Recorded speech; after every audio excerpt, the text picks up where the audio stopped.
studios in New York City. This is Charlie Rose.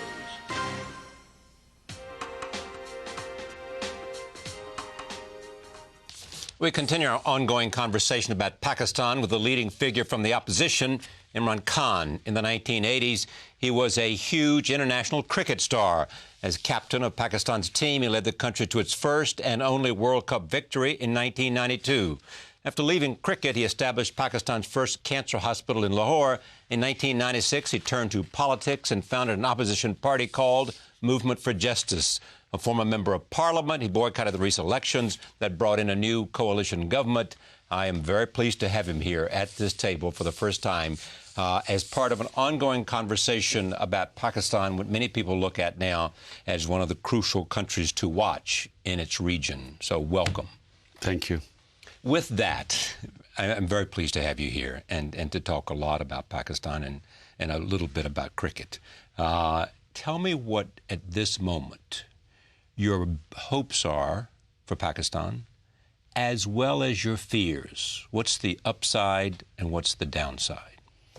Well, the downside first. The downside is the war on terror. Pakistan is sort of in a precarious position.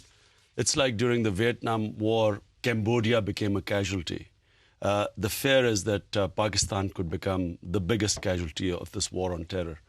The way this war on terror is being fought, no one wants terrorism, but the war is actually producing more terrorists, and it's likely to, be nursery for future terrorists, the way things are going.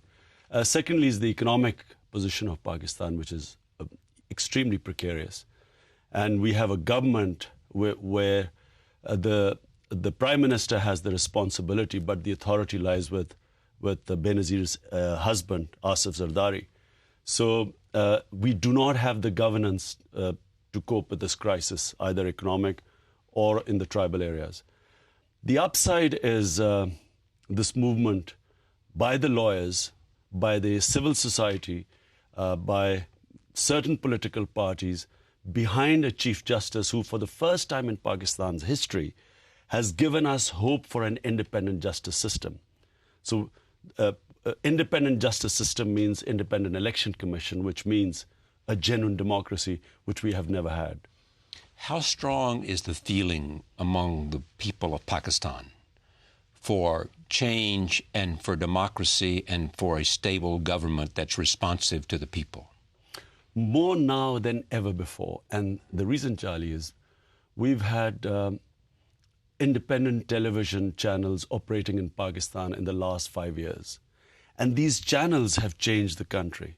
The level of political awareness, the understanding of issues, understanding of democracy is more now in Pakistan than ever in its history. Hence, you saw people coming out to receive the Chief Justice.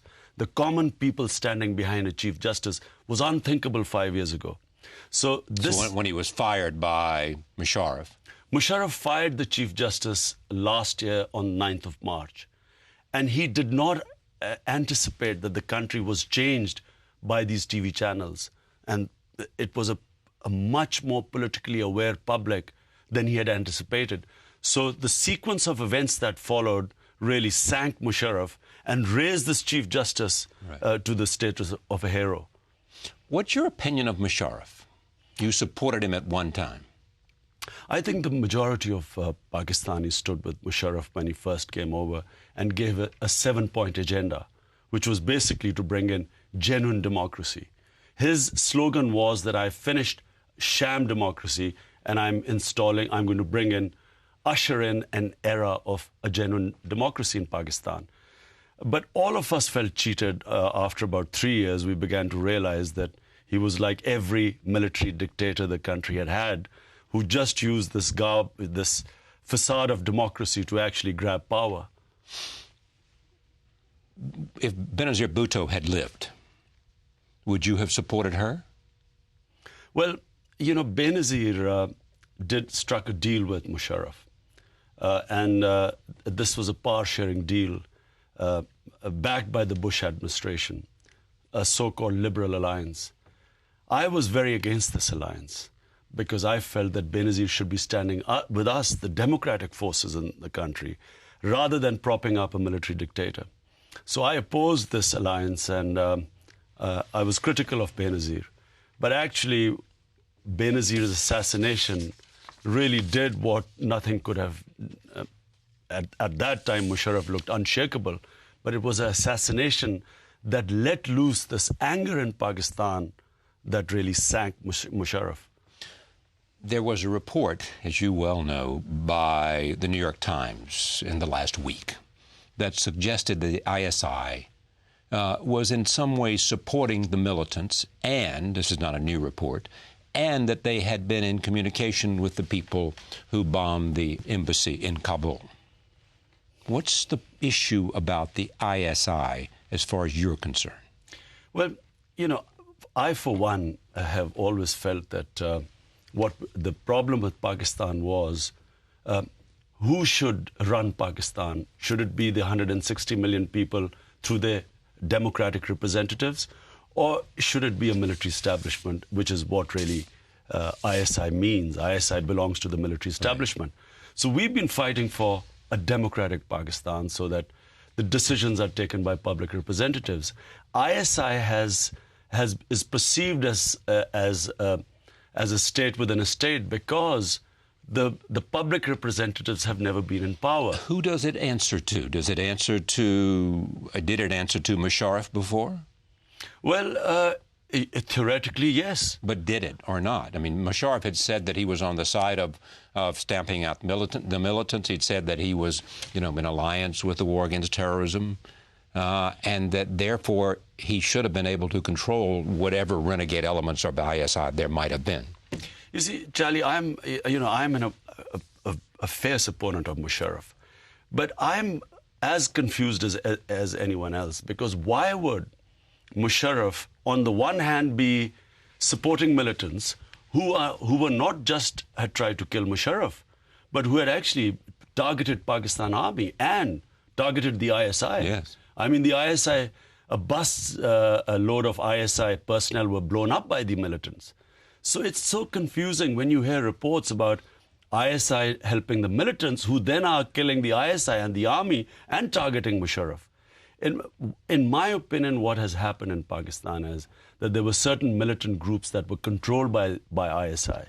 And what happened was that the moment this war on terror started, certain elements within these groups that were controlled by ISI went out of control and actually started fighting against the Pakistan Army. I think that is really the confusion right now. Just so that I understand you, they went off, as sometimes militias will do, they went off and had their own agenda, which was not necessarily controllable by ISI or the army. Well, the militants, remember, I mean, all these militant organizations were formed during the Afghan Jihad. Right. When jihadis were heroes. Right. They were not terrorists then. The Soviets considered them terrorists. They were trained by the Pakistan ISI and CIA. And these people were sort of ideologically motivated to fight foreign invasion. So possibly what has happened is that this ideological element has moved on to the other side to fight another invasion and has gone out of their control. There was one other element of news that came this week, which was the demand by the Taliban and those supporting the Taliban, that if the army did not call off its search for them in the mountainous areas, that they were going to engage in militant acts and terrorist acts against the government. Will that have any impact? Well, it already had impact, because last year there were 65 suicide bombings within Pakistan. I mean, unprecedented, which targeted government officials, the police, and the army. And it actually almost destabilized the country. And hence, both the coalition, democratic, the partners in the current government, both of them announced during the elections that they would hold dialogue and solve the issue of terrorism through dialogue. And so when they came into power, suddenly everything stopped. And whatever this, I mean, there's not one group. There are various groups loosely under now what is called the movement of Taliban. And these groups said, okay, we'll wait for this new government and see what its response is. And I think in one part, which is Safwat, where when the army moved in, that's when they threatened that they would attack the government. if the central government wanted to do something, engaged in the search for al-Qaeda, who may be hiding in Pakistan, going across the Afghan border, could they do something? Could they go there? Could they discover, find bin Laden? You know, Charlie, here's someone who was a critic of this whole war, the way the war on terror has been fought. I felt that if the original enemy was al-Qaeda, why attack the Taliban? Because I always felt that Taliban were like a medieval militia who had no vision. They don't have the education, the capacity outside Afghanistan. But they... go ahead. So in my opinion, initial attempts should have been made to isolate al-Qaeda and not sort of, make Taliban the enemy. And then in making Taliban the enemy, it ended up becoming a Pashtun resistance. But they did exactly that, didn't it? Didn't the United States government and even governments in the region go to the Taliban and say, hand over al-Qaeda, including bin Laden, and we will not attack and try to kill him? Yeah, but the Taliban, in reply, said that give us proofs and we'll hand over Osama. Two things they said. Number one, that I think, and it was only 3 weeks after 9/11 that the attack took place.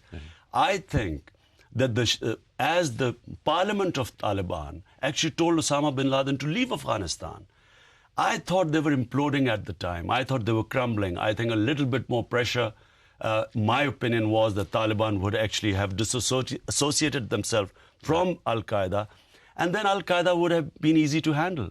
But what has happened now is that this is now a mess where first it was Taliban and then the criminal warlords were brought back to Afghanistan because of whom the Taliban movement started, against the warlords. Right. They were brought back, hence poppy cultivation, hence drug money, hence no rule of law. And then it started, the Northern Alliance, which was a minority, was imposed on a majority. So the Pashtun then moved in with the Taliban. Then the Pakistan side Pashtun, where there is no border, and this rugged mountainous country, which has tribes moving back and forth. Right. So the whole area has got involved. And in my opinion, this is a wrong strategy. Even now, they should isolate al-Qaeda and try and... The tribal people had no fight. They were not Taliban or al-Qaeda. But at the moment, the tribal people are sort of moving towards the other side. But who were they? What happened to make them move towards al-Qaeda and protect al-Qaeda? I don't think, Charlie, it was a question in the beginning of them protecting al-Qaeda. What happened was that the tribal custom of hospitality and everything, they said, okay, we'll guarantee that there are no attacks from Pakistan into Afghanistan. But in return, they were going to sign a treaty, but they did not want any army action in the tribal area. I thought that was the right way of going about, because basically the problem was from within the tribal areas, people going across into Afghanistan. When the Pakistan army moved in and used helicopter gunships, bombed villages, killed women and children, because bombs don't distinguish between terrorists and women and children, the so-called collateral damage. The tribal, the Pashtun ethos of revenge came into play, and people then moved on to the other side. The Pakistan Taliban were created. Not in the religious sense, but political sense, to then counter this, to seek revenge. And it just got from bad to worse. And now, right across the tribal, 2,500 kilometers of tribal area, you are seeing this seething movement of Taliban, resentment, hatred. And I think... Resentment, hatred against the Pakistani government, against whom? Against the Pakistan army and against the United States. Because what is happening is that the Pakistan army, when it's pushed by the US, uses these... They don't have enough soldiers there because it's a vast, spread out mountainous area. So they end up using helicopter gunships, kill innocent people. In retaliation, there's the attacks. And then the drone attacks through drone, the US attacks, have killed civilians. A lot of civilians have died in that. So it's between the hatred against the Pakistan army and the US is growing. This is not the way to win the war on terror. What is the way to win the war on terror? You see, there's a Rand Corporation report, which I read just about a week, 10 days back. According to the report, in the last 40 years, only 8% of terrorist activity has been won by military means. Yeah. The rest has been policing, intelligence, and dialogue by isolating the terrorist. I don't think this is the right strategy which is going on in Pakistan right now. It's creating more terrorists, it's creating more hatred. They are getting sympathy amongst the people. The more the bombing takes place. And remember the Pashtun character, there's a history of Pashtun. They've resisted every invader. Whenever the outsider comes, they all unite. Otherwise, they fight each other. But when the invader comes, they unite. And this is, I hear some talk about US troops going into the tribal area.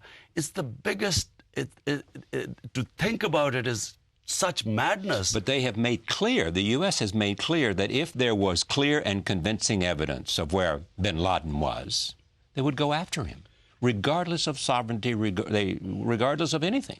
They have said that, but look at the number of times they've bombed areas and they've killed tribal people, what is called collateral damage. And all it does is, and not just in Pakistan, in the Afghanistan area too, even Karzai has commented upon the number of civilian casualties.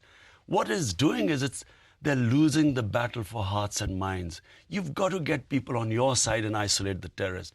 You should not be doing things that will push people towards the terrorists. And that part of the world, every man is armed. There are about 1 million armed men in the tribal area. I mean, to 1 million armed men. The tribal belt, every man in the tribal area is armed. I think people need to be educated about the tribal area and the history of the tribal area. Well, that's why you're here. Tell us more. Just to give you an example, that in the 200-year Raj by the British of India, Indian subcontinent, more British soldiers died in Waziristan alone than the rest of India. Right. In 200 years. And they've left plenty of material behind. The British realized that this thing about revenge, which is in the Pashtun character. So what they used to do is, when they used to bomb a village, they'd first drop leaflets that we are coming to bomb it, and tomorrow, or in 24 hours, we're going to come and bomb this village. They would drop leaflets, people would get out, and the bombing would be as a punishment.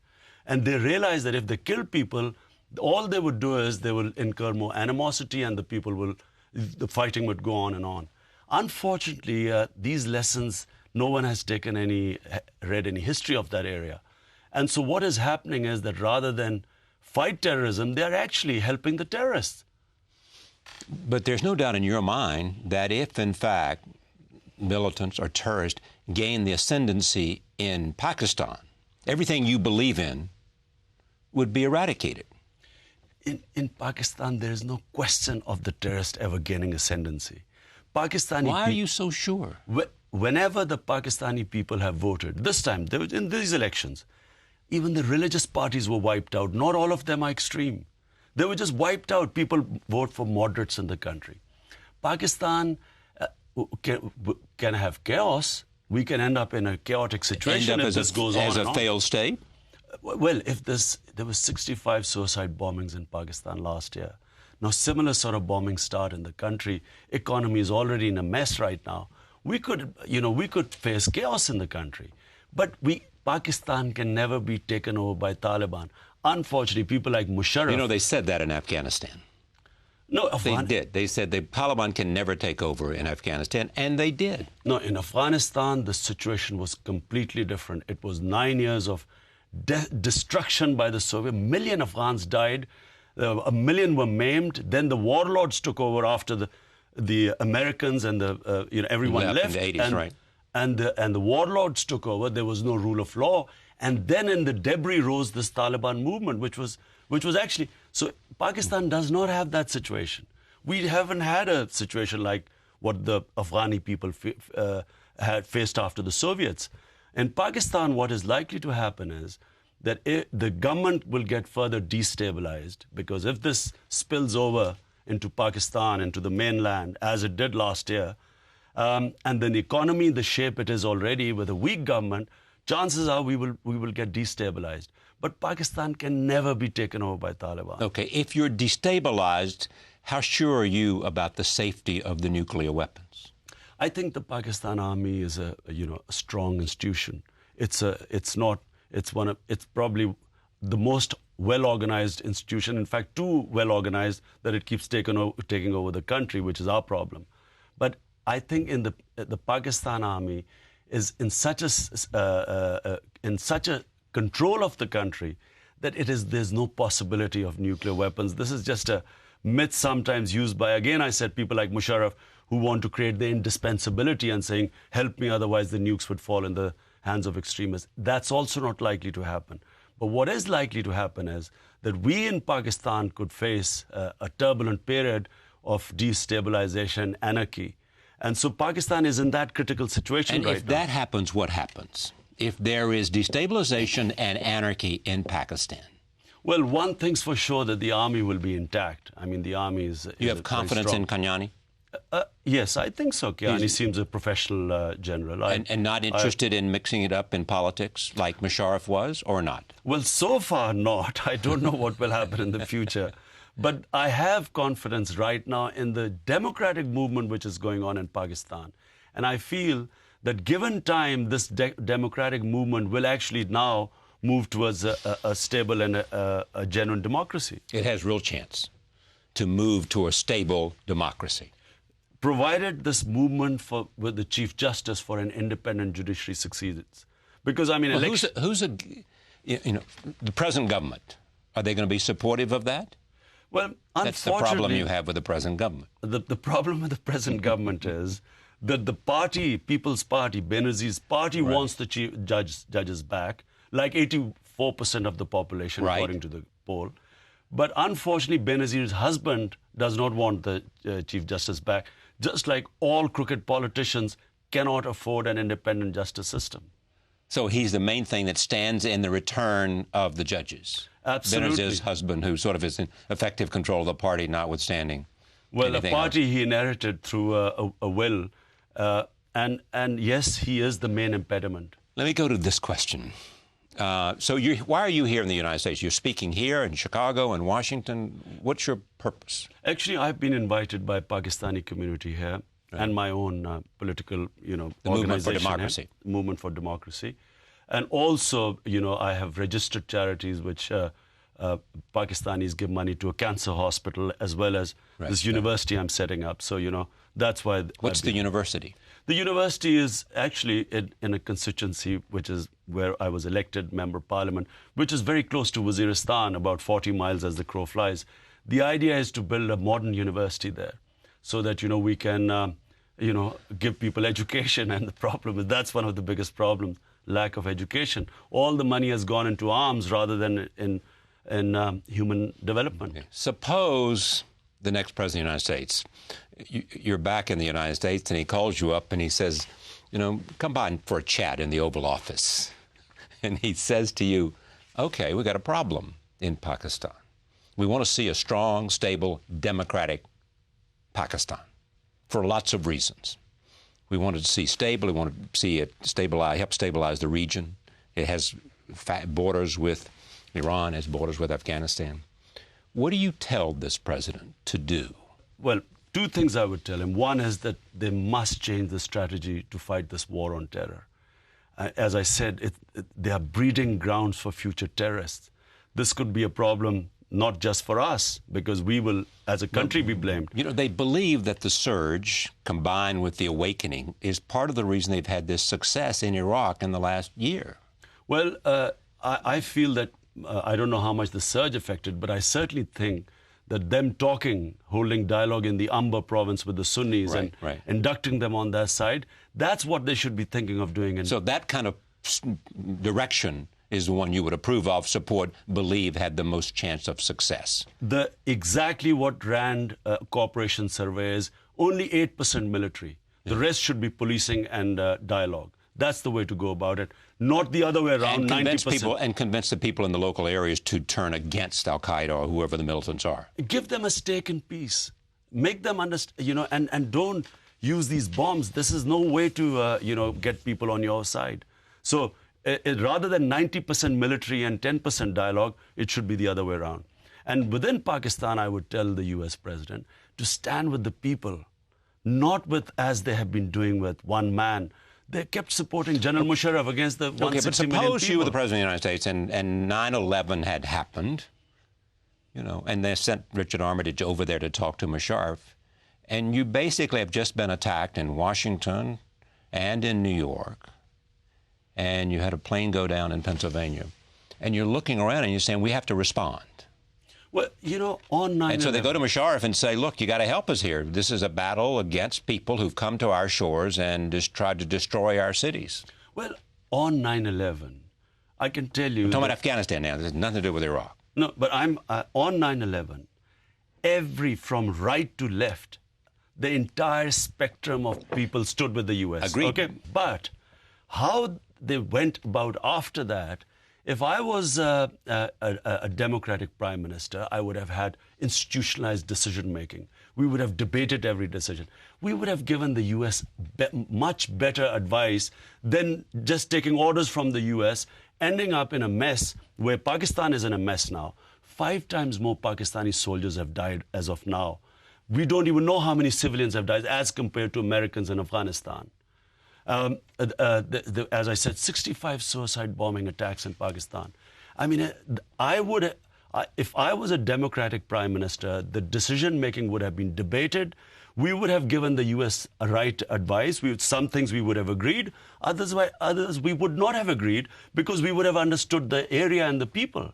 And I think we would have tackled this war on terror much better than the way Musharraf went the whole way, ended up making a whole mess of the situation. But the next president of the United States should say to the Pakistani government, Pakistani people, look, we want to fight a different way. We believe, as you believe, that terrorists threaten the stability of all of us and civilization in its own way in terms of civil government and things like that. They threaten that. So therefore, we're looking for a new strategy, and you help us devise a strategy. That would be the kind of attitude you would hope to have from a new president. I would hope that they would certainly back democracy in Pakistan as opposed to what has been happening, because you know a democracy is much better equipped to deal with terrorism, because democracy by definition means that you have the public support with you, and that's how you isolate the terrorists. Secondly, I would hope that the US would change the strategy in the sense that they would realize that it's basically all terrorism. The root of terrorism is political. It's not religious. This thing about religious extremism, yes, people go to extreme when extreme situations take place, but the root is always political. And this has to be resolved through politics and dialogue. And so the best way to fight terrorism is isolating Al-Qaeda. What's the political root of Al-Qaeda? Well, the political root, which I read about the interview conducted with Osama bin Laden, lay in the Middle East, has nothing to do with Pakistan. According to him, there was the U.S. support for Israel, the Saudi monarchy, U.S. support, and at the time, U.S. troops in the Holy Saudi Land. Arabia, right. They were the reasons he cited, which are all political, not religious. So in Pakistan, I would, as I said, I think that this battle can be won with a different strategy, and U.S. should back a democratic government, unlike what it has been doing. But isn't the U.S. backing the democratic government? Didn't it encourage Musharraf to stand down? Well, unfortunately, the whole strategy was actually to make Musharraf still stay there with a liberal democratic force, which was Benazir. Yeah. And unfortunately, that backfired because of Benazir's assassination. And I doubt if it would have succeeded anyway, because Benazir was being, by helping prop up a military dictator, she was seriously having a setback in Pakistan. And Sharif gained. And Sharif right now, according to all opinion polls, is the most popular politician in Pakistan, because he did not participate. He did not participate. No, but his line against Musharraf was that he would not do a power sharing deal. Okay, so tell me what you think of him. Well, I think Nawaz Sharif right now has, from my point of view, has taken the stand for the judiciary, for the independent judges. And that's, he's the only politician right now who's talking about the judges. But do I hear you endorsing his bid, if he would make a bid to be prime minister? No, well, that's a different thing. I mean, we would then look at his overall policies. But at the moment, the line is drawn between those who want a genuine democracy, independent justice system, and those who want the status quo. And Sharif at the moment is standing in the same sort of line of politics as us. Yeah.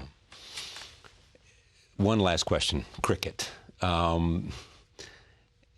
What is it about cricket that makes it so popular in Pakistan and so popular in England?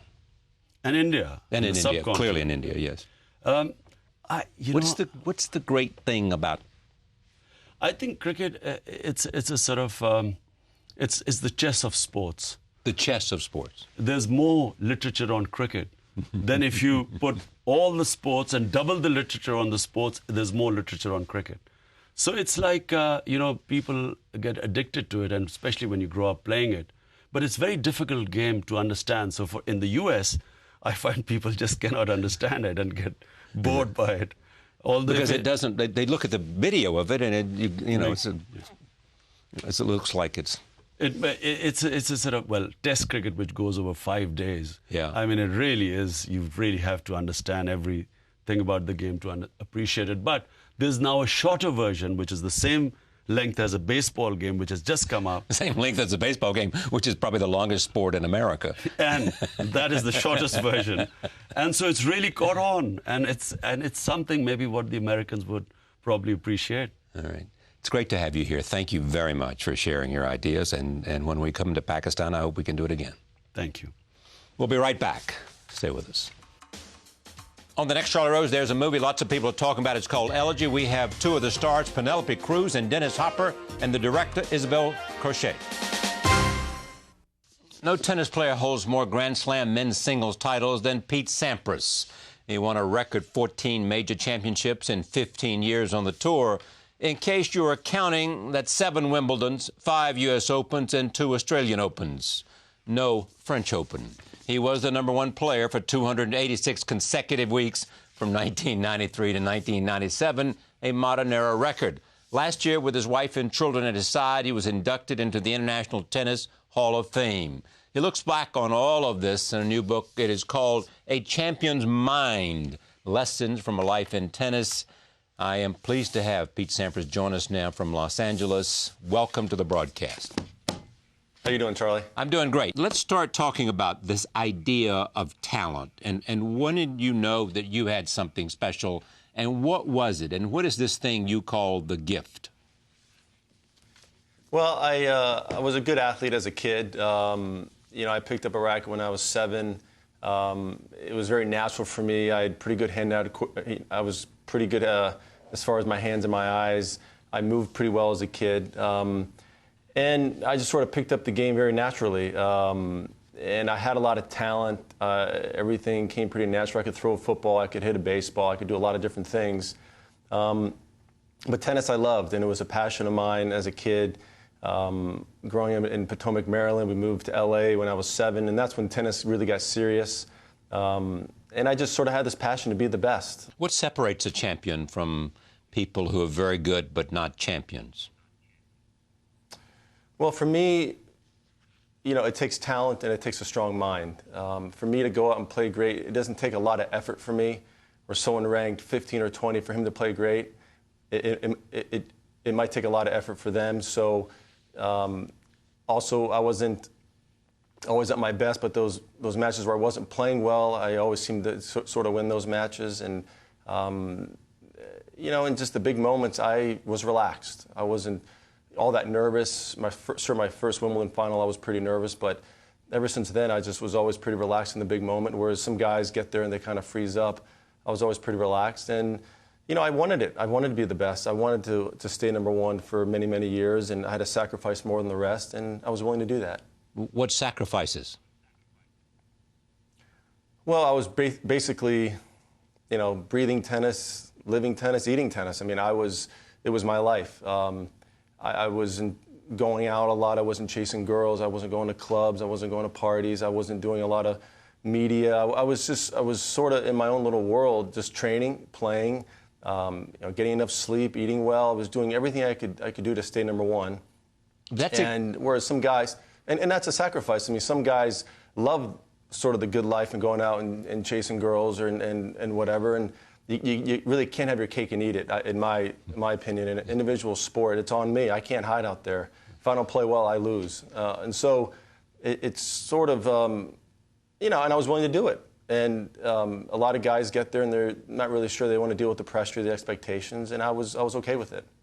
Was anything that you sacrificed that you thought was too much? No. Nothing. No. Nothing. No, I mean, sure. I didn't go to college, and that's the time where you grow up and you meet some good friends. And, I was playing tennis at 17 around the world, and, that might be one area as far as my life, my overall life, I might have missed. But I was playing a sport for a living, and I was good at it. I loved it. I loved winning. So I don't look at it as any sacrifice. It was a hard life, but a great life. Let's talk about some of the players that you competed with. Andre Agassi first. Well, probably my rival for my career. He was the best player I probably ever played. He had great hand-eye coordination. He was a great return of served pretty well. And if I wasn't playing well against Andre, I was going to lose. He made me a better player. He made me hit my second serve a little harder. He made me work on some things that I needed to work on. He had that special gear that not many people had. So he was a great player. Great player. Boris Becker. Boris, he was a very powerful man, very strong. Our games were pretty similar. He served well, served and volleyed, came in a lot, won Wimbledon at 17. That was a memory I had as a 14-year-old. A lot of respect for him and what he meant for the game. Great player, good friend. Was a big, burly guy and just a strong, physical guy. I mean, he hit the ball very hard, very big, great athlete, great player. You know, most people say you smiled when I read my introduction. Most people say that if you won the French Open, you'd be called the greatest player ever because you've won more Grand Slams, but you did not win the French Open. How painful is that for you?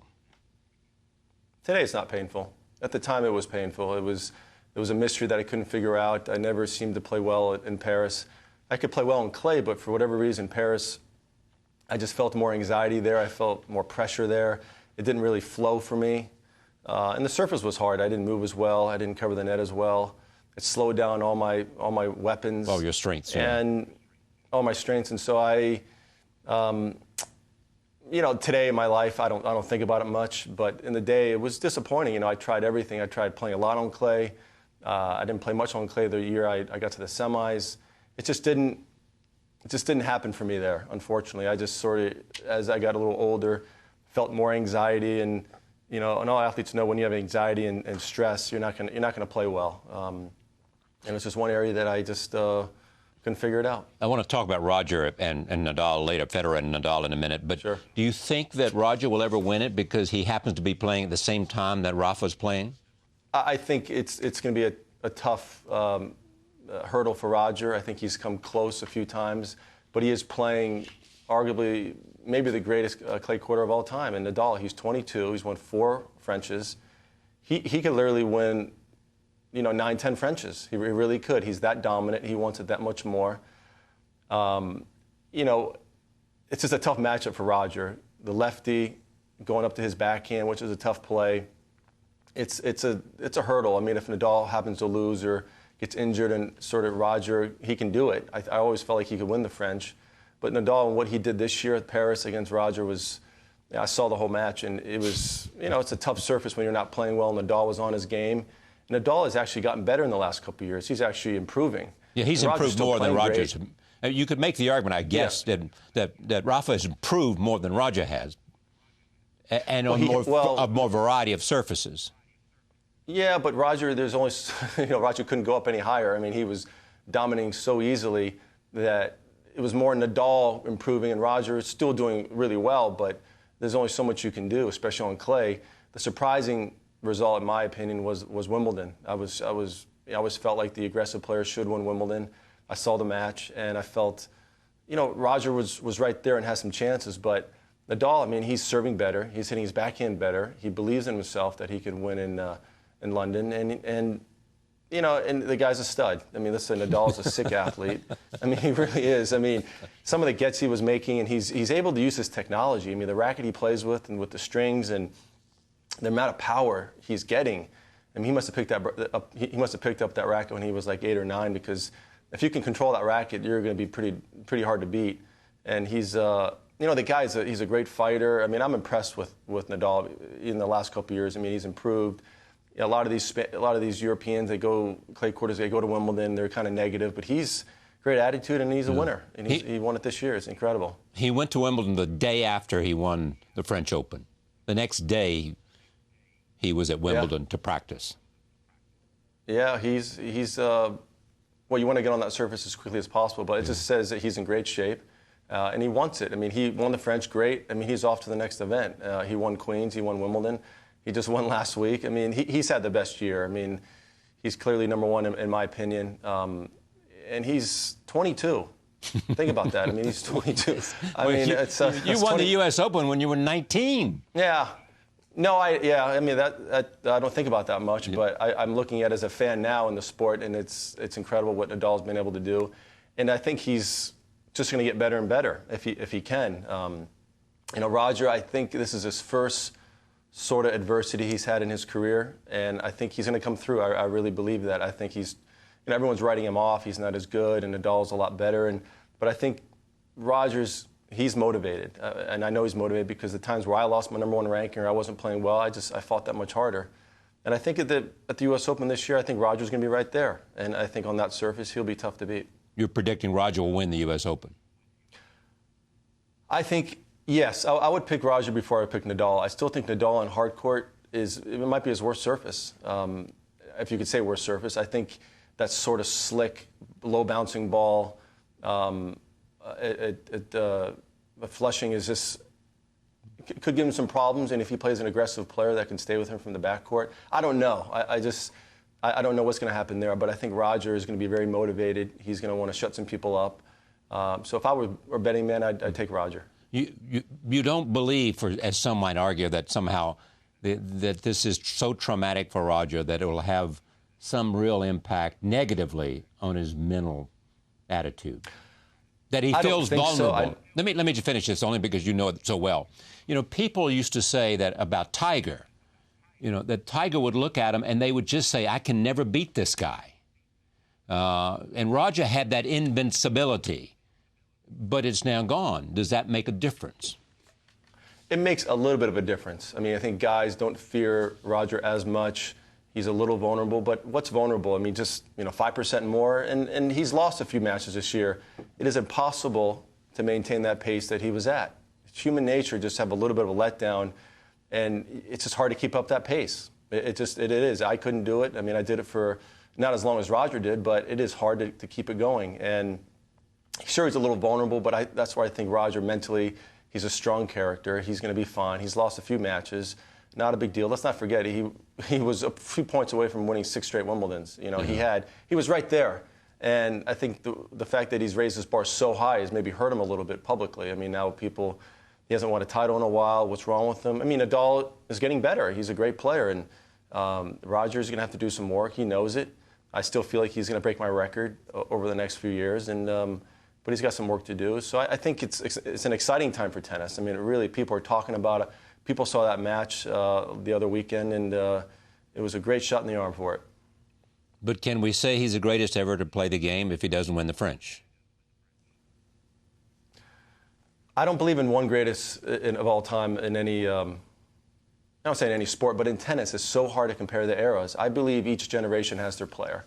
I look at Laver in the 60s, I look at Borg, I look at myself, I look at Roger, I look at those four guys. Right. As the greatest of all time, and to say one over the other. Right. You know, Laver won 2 complete Grand Slams, had 6 years where he didn't play any majors, so he could have had 20, 25. I had my time in the 90s. Roger's right there. To say one guy, it's hard to say. It really is, you know, technology's, competition's gotten better. I will say Roger is probably the best player record-wise in the past 25 years. Yeah. I mean, he's won 12 majors. He's going to go on and win more, so we'll see. Does he have more strokes? Does he have a more complete game than everybody else? Including you? Right now? Yeah. Well, including me, our games were different. You know, I had a little more attacking game, serve and volley game. I missed a little bit more, but, you know, Roger's such a great mover. He sort of serves well, stays back, and just goes from there. Where I was looking to come in, so our games are different. I think it would have been a good matchup for me to play Roger, because if anything that makes him uncomfortable is someone coming in and attacking, and you don't really see that much in today's game. Everyone stays back and just wails at it. You know, he's a great mover, and all great players are great movers, and look what Roger's able to do. On the run, he's able to come in a little bit, he serves well. And my game was just a little different. I was more attacking, serve and volley, made a lot of errors. I chipped and charged. It was a little more risky tennis. And Roger's a little more controlled. It's unfortunate we kind of missed each other in our careers, but each decade has their guy, and I feel like I was the guy in the '90s. He's obviously the guy today. I saw you play in the Garden. What was it, last year? And you took a set off of him. Well, I took a set and served for the match, and I kind of choked. Yes, I was going to say.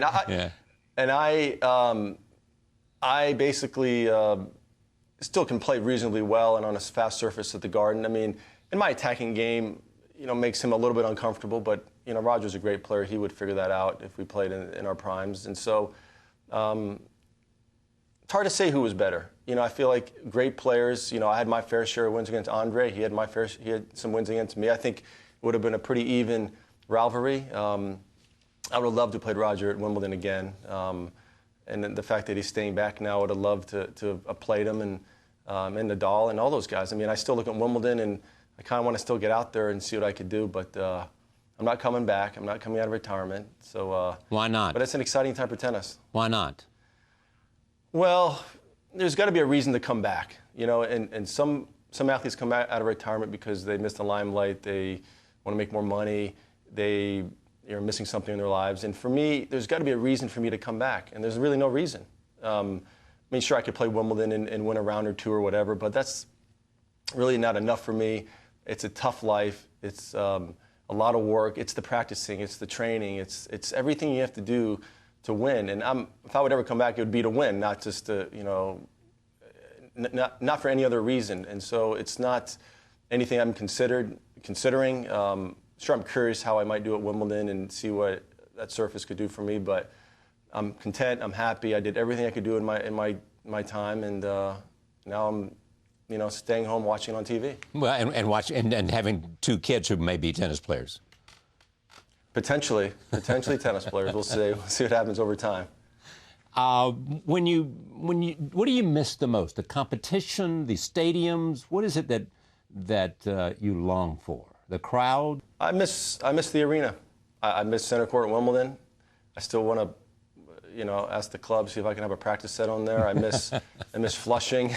Yeah. I miss the arena. I miss the excitement. I miss, this is what we play for. This is our Super Bowl. And whenever Wimbledon comes and goes, I have those 2 weeks where I miss that sport so much and miss that event. And I, miss some of the competition, but I miss winning. I miss being really good at something. And but just that excitement, that arena of 2 o'clock on a Sunday final, just that buzz in the air, and everyone's looking at tennis for that day, and I miss those times. I've seen a lot of those matches. It's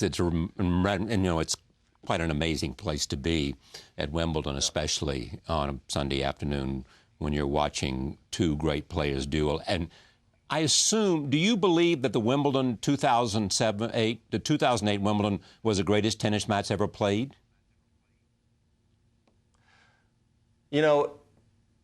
That's a good question. It might have been. Sure, you can look at the Borg-McEnroe ones in the 80s. That tiebreaker is a great tennis match, and two completely different personalities. I think Roger and Rafa really transcended the sport in this country, and that's rare to have two Europeans do that. From a caliber of tennis, it was as good as you're going to find. Two great players playing in their primes, playing on the best court in the world, with the rain delays and all the drama and finishing at night. I mean, it was incredible. As a fan, I loved every minute of it. You got to put it up there in the one or two greatest matches of all time, especially at Wimbledon. All right. When you look at those two players today, think about your game. Do you believe that both of them would be better if they incorporated more serve and volley in their game? No. Roger's not comfortable serving volleying. Rafa, really isn't comfortable coming to the net. Roger could add a little bit of that to his game. I mean, I always felt like he should come in a little bit more. He's staying back a lot against Rafa, and that's not easy. But for Rafa to serve and volley this is not his game. He's not comfortable doing it. Yeah, but let's say he's 22 years old. He learned to play at Wimbledon on that surface. His serve is significantly better than it was. His game continues to improve. Why? He's a big guy. He's a muscular guy. Why couldn't he take an aspect of your game that made you a champion. We all agree that, and a running forehand.